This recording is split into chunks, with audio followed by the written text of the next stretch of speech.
কথা বলার আগে আমাদেরকে মার শুরু করছে, আমাদেরকে চোট সাব্যস্ত করে মারতে হয়ে যাবে।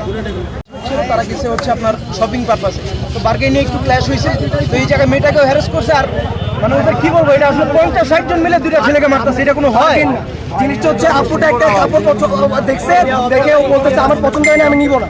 তারপর বলতেছে তুই এখানে কি, সিন্ডিকেট দ্বারা আবৃত একেবারে। তোরা সবসময় এই কাপড়টা দেখে যাস গা, তোরা নিবি কখন, এটা বলে ওরা টিচ করছে, ওর গায়ে হাত দিছে। এই কাজে আমাদের বন্ধুটা টিএসসি এসে আমাদের বিচার দিছে, আমরা গেছি 5-6 জন। ঢাকা কলেজের কিছু ছোট ভাই ছিল, ওরাও আমাদের সাথে গেছে।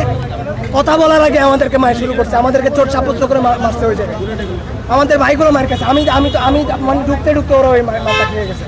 আজকে থেকে আমাদের এই বিচার হচ্ছে, আজকে থেকে ঈদের মৌসুম, যে মৌসুমে হোক, ওরা ওদের কোনো সিন্ডিকেট চলবে না। ওরা এক মাস মার্কেট বন্ধ, নাহলে আমরা এটার ব্যবস্থা নেব। আমরা ঢাকা বিশ্ববিদ্যালয়ের স্টুডেন্ট বা ঢাকা কলেজের স্টুডেন্ট হিসেবে আমরা ওই মার্কেটটা আজকে আগুন জ্বালাবি। আচ্ছা, আমরা যতটুকু শুনেছি পুলিশ বলছে যে একজনকে আটক করা হয়েছে, আপনাদের কাছে তথ্য আছে কিনা? আমাদের কাছে তথ্যটা কেউ বলতেছে কলাবাগান থানায় আছে, কেউ বলতেছে নিউ মার্কেট থানায় আছে। ওরা সঠিক তথ্য দিতে পারছে না, ওরা ওদের শারীরিক অগোচরে ওদের এই কাজটা শেষ করে ফেলছে। আপনার কার্ড দেখি ভাই। আর তাছাড়া ওরা এই যে কাহিনীটা হলো, এটার বিচার ওরা করবে না। ওরা এর মধ্যে ওরা সবকিছু সর্ট আউট করে আমাদেরকে বলবে আচ্ছা তোরা চলে যা, কিন্তু আমরা এর বিচারে এই ইনভেস্টমেন্ট না করে আমরা যাচ্ছি না।